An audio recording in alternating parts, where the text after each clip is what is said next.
வணக்கம். இன்னைக்கு நாம ஒரு மிக முக்கியமான வரலாற்று பயணத்துல இறங்க போறோம். சோழப் பேரரசு இந்தியாவின் பிரம்மாண்டமான பேரரசுகள்ல ஒண்ணு. இது வெறும் அரசர்களோட கதையோ இல்ல போர் தந்திரங்களோ மட்டும் கிடையாதுங்க. ஒரு மாபெரும் நிலப்பரப்போட பல நூற்றாண்டுகள் நெடிய வியப்பூட்டும் ஒரு வரலாறு. சரி, உள்ளே போலாமா? உள்ள போறதுக்கு முன்னாடி உங்ககிட்ட ஒரு கேள்வி.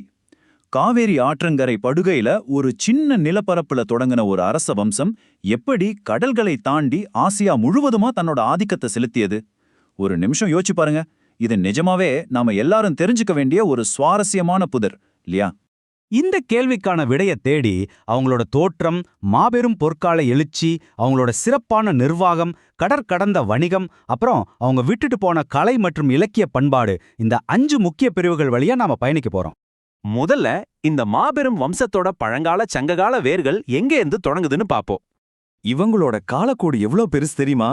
கிபி முதல் அல்லது 2ஆம் நூற்றாண்டுல கரிகாலன் காலத்துல முற்கால சோழர்களா தொடங்கி அப்புறம் பல நூற்றாண்டுகள் வெறும் சிற்றரசர்களா சுருங்கிட்டாங்க.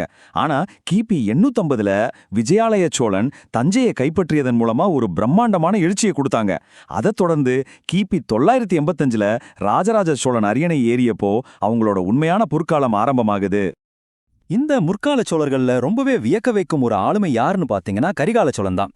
இளம் வயசுல சிறைப்பிடிக்கப்பட்டு அங்கிருந்து தப்பிச்சு வெண்ணி போர்க்களத்துல தனக்கு எதிரா நின்ன ஒரு மாபெரும் கூட்டணியே ஒத்த ஆளா தோற்கடிச்சாரு. அது மட்டும் இல்லாம காவிரியின் குறுக்கே மணல்ல அடித்தளம் அமைச்சு அவர் கட்டிய கல்லணை இருக்குல்ல, அது இன்னைக்கு வரைக்கும் பழந்தமிழரோட மாபெரும் தொழில்நுட்ப சாதனையா நிமிர்ந்து நிக்குது. சரி, இப்போ முற்கால சோழர்கள் காலத்துல இருந்து நாம கிபி 9ஆம் நூற்றாண்டுக்கு வருவோம். இங்கேதான் ஏகாதிபத்திய சோழர்களின் உண்மையான பொற்காலம் தொடங்குது. இவங்களோட வளர்ச்சி எப்படி பிரம்மாண்டமா மாறுதுன்னு இதை வச்சு புரிஞ்சுக்கலாம். முற்கால சோழர்களின் தலைநகரமான உறையூர் பாத்தீங்கன்னா பாதுகாப்பான ஆனா ஒரு சின்ன நகரமா தான் இருந்துச்சு. ஆனா பிற்கால ஏகாதிபத்திய சோழர்களின் தலைநகரங்களான தஞ்சாவூரும் கங்கை கொண்ட சோழபுரமும் கற்பனைக்கே எட்டாத மாபெரும் நிர்வாக மையங்களை உருவெடுத்துச்சு. பிரம்மாண்டமான கோயில்களும் செயற்கையா உருவாக்கப்பட்ட சோழகங்கம் ஏரியும் இவங்களோட அசுர வளர்ச்சியை கண் முன்னாடி நிறுத்துது. இதுல ரொம்ப முக்கியமான விஷயம் என்னன்னா, ராஜராஜ சோழன் அப்புறம் அவரோட மகன் ராஜேந்திர சோழன் காலத்துல சோழ ராணுவம் எவராலும் வெல்ல முடியாத ஒரு மாபெரும் சக்தியா மாறுச்சு. தென்னிந்தியா, இலங்கை, மாலத்தீவுகளை தாண்டி ராஜேந்திர சோழனோட கடற்படை மலேசியா, சுமாத்ரால இருந்த ஸ்ரீவிஜய பேரரசையே வீழ்த்துச்சுன்னா பாத்துக்கோங்களேன். வடக்கே கங்கை நதிக்கரை வரைக்கும் போய் மகிபாலனை தோற்கடிச்சது அவங்களோட ஈடு இணையற்ற வலிமைக்கு ஒரு பெரிய உதாரணம். இந்த மாபெரும் சாம்ராஜ்யத்தை உருவாக்கின முக்கிய மன்னர்களை பார்த்தீங்கன்னா விஜயாலய சோழன்ல ஆரம்பிச்சு எவ்வித தடையும் இல்லாம ரொம்ப வலிமையான ஒரு தொடர்ச்சியான வாரிசு முறை இருந்ததை நாம தெளிவா புரிஞ்சுக்கலாம். இப்போ ஒரு கேள்வி வரும். வெறும் படையெடுப்புகளால மட்டும் இவ்ளோ பெரிய நிலப்பரப்ப, அதுவும் பல தரப்பட்ட மக்களை கொண்ட நாட்டை நிர்வகிச்சிட முடியுமா? கண்டிப்பா முடியாது. அதை அவங்க எப்படி கையாண்டாங்கன்னு பார்க்கலாம். அவங்க அதிகாரத்தை அரசன் கிட்ட மட்டுமே குவித்து வைக்கலங்க. ரொம்பவே நேர்த்தியா மேலிருந்து கீழாக பிரிக்கப்பட்ட ஒரு படிநிலை நிர்வாக அமைப்பை உருவாக்குனாங்க. ஒட்டுமொத்த பேரரசும் மண்டலங்களாகவும் அப்புறம் கோட்டங்கள், நாடுகள்னு பிரிக்கப்பட்டுச்சு. இதுல ரொம்ப ஆச்சரியமான விஷயம் என்னன்னா, கடைநிலையில இருந்த கிராமங்களுக்கும் ஊர் சபைகளுக்கும் தேர்தல்கள் மூலமா தங்களை தாங்களே நிர்வகிச்சுக்கிற ஒரு அட்டகாசமான தன்னாட்சி அதிகாரம் கொடுக்கப்பட்டிருந்துச்சு. வரலாற்று நாம உணர்ச்சிகளுக்கு இடம் கொடுக்காம வெறும் ஆதாரங்களை வச்சு நடுநிலையா பார்க்கணும். அந்த வகையில வரலாற்று சான்றுகளின் படி பார்த்தா அக்காலத்துல ரொம்ப கடுமையான ஜாதிய கட்டமைப்பு இருந்திருக்கு. பேராசிரியர் கோ விஜய வேணுகோபால் குறிப்பிடுற மாதிரி முதலாம் ராஜராஜனின் ஒரு கல்வெட்டுல தீண்டாச்சேரி பத்தின குறிப்பு இருக்கு. அரசாணையோட அடிப்படையிலேயே மேடான பகுதிகளில் மேல் சாதியினரும் பள்ளமான பகுதிகளில் கீழ் சாதியினரும் வாழணும்னு ரொம்ப தீவிரமா குடியிருப்பு அமைப்புகள் அமல்படுத்தப்பட்டிருக்கு. அதே போல ருமிலா தாப்பர் அப்புறம் பேராசிரியர் தாவூத் அலி போன்ற வரலாற்று ஆய்வாளர்கள் அந்த சமூகத்தோட இன்னொரு சிக்கலான பக்கத்தை நமக்கு எடுத்து காட்டுறாங்க. அரசர்களோட தனிப்பட்ட பாலியல் மற்றும் கேளிக்கைக்காக வேளம் அப்படிங்கிற முறைப்படி நூற்றுக்கணக்கான பெண்கள் அரண்மனைகள்ல வைக்கப்பட்டிருந்தாங்க. அது மட்டும் இல்லாம ஆண் அடிமைகளும் வேலை செஞ்சிருக்காங்க.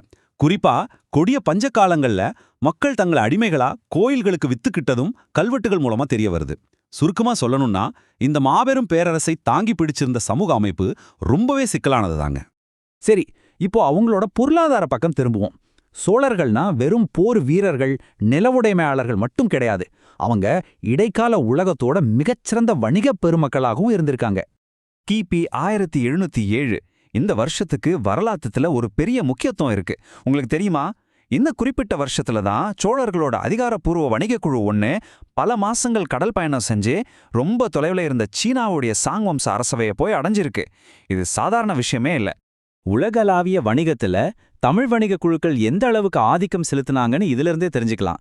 சீன அரசவைகள் சுமாத்ராவோட ஸ்ரீவிஜயம், பாக்தாத்தோட அப்பாசிட் கலிப்புகம்னு பல நாடுகளோட பெரிய அளவுல வணிக தொடர்பு வச்சிருந்தாங்க.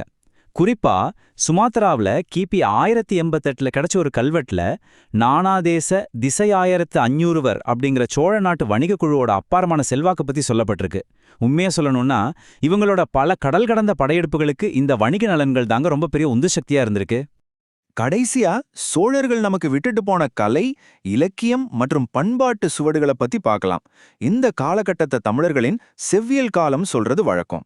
அவங்களோட அந்த பிரம்மாண்டமான பொருளாதார செழிப்பு இதுக்கு முன்னாடி இந்தியாவில் எங்குமே பார்க்காத அளவிலான கட்டிடக்கலைக்கு உதவி செஞ்சுது.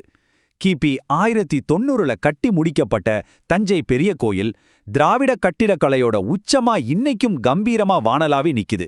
அதே போல தாராசுரத்துல இருக்கிற ஐராவதீஸ்வரர் கோயில் அவங்களோட அதீத நுணுக்கமான கலைத்திறனுக்கு ஒரு அற்புதமான எடுத்துக்காட்டு.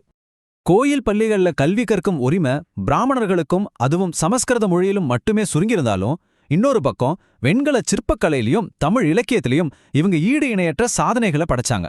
நடராஜர், அர்த்தநாரீஸ்வரர் போன்ற உலக புகழ்பெற்ற வெண்கலச் சிலைகள், கம்பர் எழுதின கம்பராமாயணம், ஜெயங்கொண்டார் இயற்றிய கலிங்கத்துப் பரணி, இப்படிப்பட்ட பல காவியங்கள் உருவானது இந்த சோழர்கள் காலத்துல தாங்க. இப்போ இது அனைத்தையும் யோசிச்சு பாருங்க. வணிகம், கட்டிடக்கலை, நிர்வாகம்னு இவ்ளோ பெரிய தாக்கத்தை ஏற்படுத்தின இந்த மாபெரும் கடல் கடந்த பேரரசோட மரபு இன்னைக்கும் தென்கிழக்காசிய மற்றும் நவீன தமிழ் பண்பாட்டுல எவ்வளவு ஆழமா அமைதியா பின்னி பிணைஞ்சிருக்கு. வரலாற்றோட இந்த கண்ணுக்கு தெரியாத இழைகள் இன்னும் நம்மளை எப்படி அவங்களோட இணைக்குதுன்னு யோசிக்கவே ரொம்ப ஆச்சரியமா இருக்குல்ல. இந்த ஒரு ஆழமான கேள்வியோட இன்றைய வரலாற்று பயணத்தை நாம நிறைவு செய்யலாம். தொடர்ந்து கற்போம். நன்றி.